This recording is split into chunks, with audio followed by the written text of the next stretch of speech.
Hello students, class 12th। तो आज हम पढ़ रहे हैं चैप्टर सॉल्यूशन। तो सॉल्यूशंस के हमने बेसिक्स देखने हैं। ठीक है, तो सॉल्यूशन स्टार्ट करते हैं। तो सॉल्यूशन होता क्या है? तो सॉल्यूशन होता है सॉल्यूट प्लस सॉल्वेंट मिलाने से बनता है सॉल्यूशन। ये आप छोटी क्लास में भी 10th में पढ़ चुके हैं कि सॉल्यूट प्लस सॉल्वेंट मिलाया तो सॉल्यूशन बनता है। अब सॉल्यूट क्या होता है? ये जो आपका कम मात्रा में है, लेस अमाउंट में किसी सब्सटेंस में, वो सॉल्यूट है। ठीक है, जो कम मात्रा में होता है, लेस अमाउंट में होता है सॉल्यूट। और जो ज्यादा मात्रा में होता है, ठीक है, एक्सेस में है, ज्यादा मात्रा में, उसे क्या कहते हैं? विलायक कहते हैं। और अगर विलेय और विलायक कम मात्रा वाला ज्यादा मात्रा में मिल जाए तो क्या बन जाएगा? विलयन। जैसे आप जनरल एग्जांपल ले लीजिए, पानी में आपने 1 चम्मच चीनी घोली तो क्या बन गया? विलयन बन गया। अब इसमें चीनी क्या है? विलेय है, क्योंकि 1 चम्मच घोली, कम मात्रा में है। पानी क्या है? विलायक है, ज्यादा मात्रा में। ठीक है, तो दोनों के मिलने से क्या बन गया? विलयन बन गया। अब विलियन कितने टाइप के होते हैं? अभी मैंने आपको बताया था कि यार अलग अलग टाइप के हम कहते हैं, होमोजीनस है, हेटेरोजीनस है, कोलाइडियल है, सैचुरेटेड है, अनसैचुरेटेड है और सुपर सैचुरेटेड, और आपका आइसोटोनिक, हाइपरटोनिक, हाइपोटोनिक, बहुत टाइप के विलियन होते हैं यार। तो क्या होते हैं विलियन के टाइप? तो विलियन में विलियन को वर्गीकरण करने का आधार, क्लासिफाई करने का जो बेस है, अलग अलग है। अब पहला बेस क्या है? पहला बेस है फिजिकल प्रॉपर्टी के बेस पर, भौतिक अवस्था के आधार पर। अब भौतिक अवस्था भैया आपको पता है, आप छोटी क्लास से पढ़ते आ रहे हो, पदार्थ की बहुत सारी भौतिक अवस्थाएं होती है, अलग अलग फिजिकल स्टेट होती है, अलग अलग स्टेट में मैटर एग्जिस्ट करता है। ठीक है, जैसे सॉलिड है, लिक्विड है, गैस है, प्लाज्मा स्टेट है, बोन्स आइंस्टीन स्टेट है, मतलब इतनी अवस्थाएं आपकी पाई जाती है। लेकिन नॉर्मली क्या एग्जिस्ट करती हैं?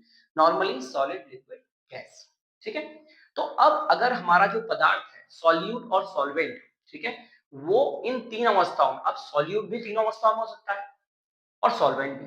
तो अगर दोनों तीनों अवस्थाओं में हैं तो मिला करके आपका 3 to 3 9 फिजिकल स्टेट, 9 प्रकार के भौतिक अवस्थाओं के आधार पर विलयन बन जाएंगे।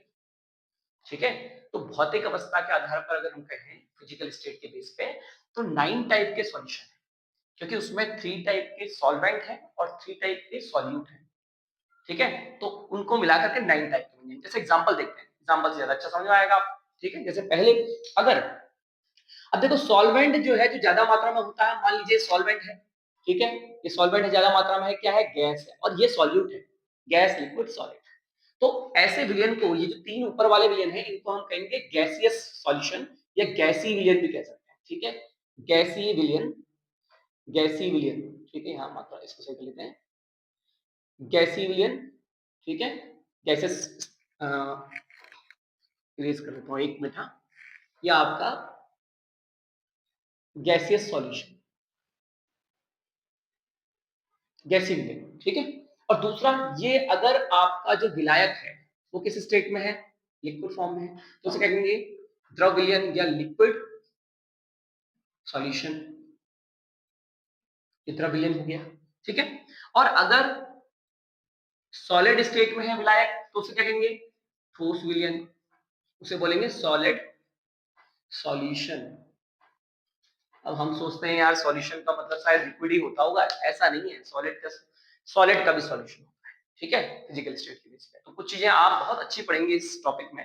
ठीक है, पहले से स्टार्ट करते हैं कि अगर आपका गैस ज्यादा मात्रा में है और जो उसमें विलेय गैस खुली है, सॉल्यूट जो खुला है, वो कम मात्रा में है, तो जैसे नाइट्रोजन प्लस ऑक्सीजन, ठीक है, इसका आपका जो कंपोजिशन है, इसमें यहाँ नाइट्रोजन ज्यादा है, ऑक्सीजन कम है। एटमॉस्फेयर है जैसे वायुमंडल, तो आपको पता भी है वायुमंडल में नाइट्रोजन 78% है लगभग, और ऑक्सीजन कम मात्रा में 20-21 के अप्रॉक्स है। तो ऑक्सीजन कम मात्रा में, तो ये विलयन कैसा हो गया? गैसीय विलयन। दूसरा, अगर गैस नाइट्रोजन हो विलायक और उसमें घुला हो लिक्विड क्लोरोफॉर्म, तो वो कैसा विलयन हो जाएगा? वो भी गैसीय विलयन है, लेकिन गैस लिक्विड सॉल्यूशन। तीसरा, अगर आपका गैस नाइट्रोजन में थोड़े अमाउंट में क्या हो, सॉलिड, जैसे कैंफर, कपूर, हवा में जैसे कपूर जलाते हैं, कपूर जलाते हैं तो देखते हैं कपूर की स्मेल आती है, तो वो क्या चीज है? वो भी एक आपका सॉल्यूशन है। कैसा सॉल्यूशन है? गैसेस सॉल्यूशन है। उसमें क्या है? गैस, और कैंफर क्या है? सॉलिड जो विलेय है कम मात्रा में। अब दूसरा आया लिक्विड सॉल्यूशन। ठीक है, अब लिक्विड सॉल्यूशन क्या है कि अगर हम लिक्विड में गैस डिजोल्व कर रहे हैं कम मात्रा में, जैसे पानी में घुली हुई ऑक्सीजन, मछलियां सांस लेती है ना, देखो तीनों पानी का एग्जांपल ये ताकि याद करना इजी हो जाए आपके लिए। ऊपर ये तीनों गैस ले रखा है ताकि याद करना इजी हो, और एग्जांपल भी है लेकिन जानबूझ के एग्जांपल नहीं है ताकि आपके लिए इजी पड़े। ठीक है, तो अगर H2O में ऑक्सीजन गैस डिजोल्व करी, पानी में घुली ऑक्सीजन, मछलियां सांस लेती है, आपको पता है। ठीक है, तो ये कैसा विलयन हो गया आपका? द्रव विलयन हो गया। गैस कम मात्रा में, पानी ज्यादा मात्रा में। अब दूसरा, पानी में घुला अल्कोहल, ये तो बहुत जानते होंगे बच्चे, क्योंकि शादियों में देखा होगा ना लोगों को पानी में अल्कोहल बोलते हुए। तो वही है यहाँ पर भी, विलयन बन गया, भैया पानी में अल्कोहल बोल दिया, द्रव विलयन बना दिया, दोनों लिक्विड है, पानी ज्यादा अल्कोहल कम, ठीक है, वो मिला दिया। तीसरा, सॉलिड लिक्विड, पानी में आपने घुल दी चीनी, तो ये भी विलयन बन गया। ये कैसा विलयन बन गया? ये भी द्रव विलयन है, पानी में थोड़ी चीनी घोल दी, तो ये तीनों क्या हो गए? Liquid solution. अब आ गया दूसरा, सॉलिड सॉल्यूशन। और सॉलिड सॉल्यूशन क्या होता है? भैया रंगीन कांच देखते हो ना घर में, तो रंगीन कांच में जो कलर है वो भी सॉलिड, ग्लास भी सॉलिड, तो कैसा हो गया? Solid solution. तो ऐसा नहीं सोचते कि सॉलिड सॉल्यूशन नहीं होते हैं। अब देखो सॉलिड सॉल्यूशन बहुत इंपॉर्टेंट है, देखिए कैसे होता है।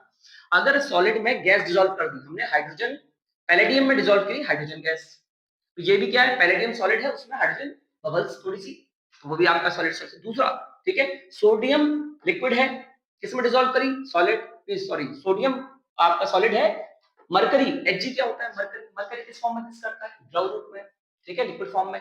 तो मरकरी को अगर हम सोडियम में मिला देते हैं तो क्या बन जाता है? Sodium mercury amalgam. आप पढ़ेंगे आगे रिएक्शन में, zinc mercury amalgam, sodium mercury amalgam, तो ये बन जाता है, ठीक है, सोडियम मरकरी अमलगम। तीसरा बहुत इंपॉर्टेंट, घर में देखा होगा मम्मी लोग ज्वेलरी पहनते हैं, तो जो हम कहते हैं 22 कैरेट का सोना। अब 22 कैरेट के सोने का मतलब क्या है? भैया सोने में इंप्योरिटी मिलाई है, किस चीज की? उसमें सोने में कॉपर मिलाया है, इसीलिए तो हल्की रेडनेस आ रही है। तो ये भी क्या है? विलयन है, सॉलिड प्लस सॉलिड का सॉल्यूशन है। तो फिजिकल स्टेट के बेस पर लगभग 9 टाइप के सॉल्यूशन होते हैं, ठीक है। अब दूसरा है आपका कंपोजिशन के बेस पर। कंपोजिशन के बेस पे सॉलिड सॉल्यूशन कितने प्रकार के होते हैं? तो कंपोजिशन के बेस पर आपके होते हैं होमोजेनस, हेट्रोजेनस, समांगी, विषमांगी। और छोटी क्लास में भी आप इसको बहुत अच्छे से पढ़ के आए होंगे, समांगी विषमांगी, है ना। क्या कहते हैं समांगी? समांगी कहते हैं यदि संगठन सभी जगह समान हो, कंपोजिशन आर सिमिलर, ठीक है। अगर कंपोजिशन क्या है? Through out the solution is same, that is called homogeneous solution. अगर संगठन सभी जगह समान हो, समांगी मिश्रण, विषमांगी मिश्रण, if composition is not uniform, ठीक है, it is called heterogeneous solution. यदि आपका संगठन सभी जगह समान ना हो, विषमांगी विलयन। और क्या कह सकते हैं इसमें? पार्टिकल साइज, अगर कणों का आकार बहुत छोटा है, जैसे पानी में चीनी नमक दिखता नहीं है, समांगी विलयन, इसको हम ट्रू सॉल्यूशन भी कहते हैं, ठीक है। वास्तविक विलयन, इसको निलंबन भी कहते हैं। सस्पेंशन, यही चीज है, हेट्रोजेनस सस्पेंशन, ट्रू सॉल्यूशन, वास्तविक विलयन, निलंबन, एक ही चीज है भाई। तो यहां पर अगर आप क्या क्या हो, कंपोजिशन अगर सेम हो, होमोजेनस, संगठन समान हो, होमोजेनस, संगठन अगर अलग अलग है, हेट्रोजेनस, कंपोजिशन डिफरेंट है, हेट्रोजेनस। पार्टिकल का साइज अगर इतना छोटा है कि आंखों से नहीं दिख रहा है, बहुत छोटा, होमोजेनस। पार्टिकल साइज बहुत बड़ा है, 1000 नैनोमीटर से बड़ा पार्टिकल, बड़े बड़े हैं, जैसे रेत पानी में दिख रही है, तो इसका मतलब हेट्रोजेनस। फिल्टर पेपर के आर पार चले जा रहे हैं, होमोजेनस, पानी में नमक मिलाया है, फिल्टर पेपर से चले जाता है, होमोजेनस। नहीं गया, पानी से नमक, रेत, पानी सॉरी पानी में रेत मिलाई, ठीक है, पानी से रेत बाहर नहीं जा रही है, कौन सा सॉल्यूशन है? हेट्रोजेनस सॉल्यूशन है, ठीक है। एग्जांपल, पानी में नमक, पानी में रेत, छोटी क्लास से पढ़ते आए हैं, सैंड प्लस वाटर, ठीक है, sorry sugar plus water and sand plus water, तो ये होमोजेनस हेट्रोजेनस आप छोटी क्लास से पढ़ते आए हैं, ठीक है। तो ये भी एक आपका विलयन का कंपोजिशन के बेस पे, ये भी एक टाइप है क्लासिफिकेशन का, ठीक है। अब वो हमेशा देखो सॉल्यूशन बहुत टाइप के, लेकिन उसका बेस क्या है? जैसे पहला फिजिकल स्टेट, भौतिक अवस्था क्या था, दूसरा संगठन के आधार पर था, तीसरा सांद्रता के आधार पर आएगा, ठीक है। अब ये क्या है? सांद्रता के आधार पर, फिर उसके बाद आएगा पार्टिकल साइज के बेस पर, फिर आएगा ऑस्मोसिस के बेस पर, ठीक है। तो पहले इसको पढ़ लेते हैं आज, ठीक है, फिर बाकी अगले इसमें देखेंगे वीडियोस में। तो अब कंसंट्रेशन, सांद्रता के आधार पर भी कितने प्रकार के होते हैं। तो हम कहें अगर अनसैचुरेटेड सॉल्यूशन, असंतृप्त विलयन हिंदी में, अरे अब देखो असंतृप्त क्या होता है? पंडित जी आते हैं आपके घर, ठीक है, अब अगर मान लीजिए आपने खाना वाना ढंग से नहीं खिलाया, दक्षिणा नहीं मिली, तो पंडित जी खुश नहीं होते हैं, हम कहते हैं तृप्त नहीं हुए।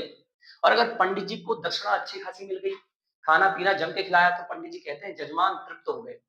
तृप्त का मतलब इच्छा पूर्ति हो गई भैया, मन भर गया। तो यहां पर अभी मन नहीं भरा है, तो जहां पर आपका अगर पानी में या जो विलायक है उसमें सॉल्वेंट में और अधिक विलेय घुल सके, ऐसे सॉल्यूशन को बोलते हैं अनसैचुरेटेड। जो सैचुरेट नहीं हुआ, उसकी इच्छा पूर्ति नहीं हुई अभी, जितना घुलना था उतना घुला नहीं है, जितनी भूख थी शांत नहीं हुई। तो जब पूरा जितनी भूख है उतना खिला दोगे, तब कहोगे सैचुरेटेड, ठीक है, संतृप्त, तृप्त हो गया, ठीक है। तो जिसमें अभी और खाने की क्षमता है, जिसमें और अधिक village, in which more solute can be dissolve, that is called unsaturated solution, ठीक है, जिसमें और अधिक सॉल्यूट घुल सकता है, उसे आप कहेंगे अनसैचुरेटेड। और जिसमें सैचुरेटेड का मतलब जिसमें अब और अधिक विलेय नहीं घुल सकता, ठीक है, उसकी इच्छा पूर्ति हो गई है, पेट भर गया है, तो अब नहीं घुलेगा भैया, तो ऐसे सॉल्यूशन क्या हो गए, सैचुरेटेड, संतृप्त विलयन, जिसमें और अधिक विलेय ना घुला जा सके, no more solute can be dissolve, that is called saturated solution, से आप संतृप्त विलयन कहेंगे, ठीक है। अब सुपर सैचुरेटेड क्या होता है, भैया आपका पेट भर गया, ठीक है, आप नैनीहाल गए, पेट भर गया, खाना वाना खा लिया, अब नानी कहने लगी कि भैया रसमलाई बची हुई है, तो आप फिर भी यार रसमलाई से पसंद है यार, थोड़ा तो खाएंगे ही। तो वैसे यहाँ पर भी है, अब पानी में चीनी मिलाते मिलाते अब उसमें घुलना बंद हो गया, ठीक है। अब आपने क्या किया, टेम्परेचर दिया, उसको ताप बढ़ाया, और टेम्परेचर बढ़ाया तो उसमें और ज्यादा चीनी घुल गई, ठीक है। और चीनी घुलते घुलते क्या बन गया, और जलेबी का बनता है ना चाशनी, चीनी का बक्खर, जलेबी की चाशनी, वो क्या है, सुपर सैचुरेटेड सॉल्यूशन, जिसमें ताप बढ़ाकर आपने और अधिक विलेय घोल दिया, ठीक है। If we increase temperature more solute can be dissolve, that is called super saturated solution. Saturated solution में नॉर्मल कंडीशन में अगर टेम्परेचर प्रेशर फिक्स हो तो और सॉल्यूट नहीं घुलेगा, लेकिन अगर आप उसमें टेम्परेचर बढ़ा देंगे तो उसमें और अधिक विलेय घुल जाएगा।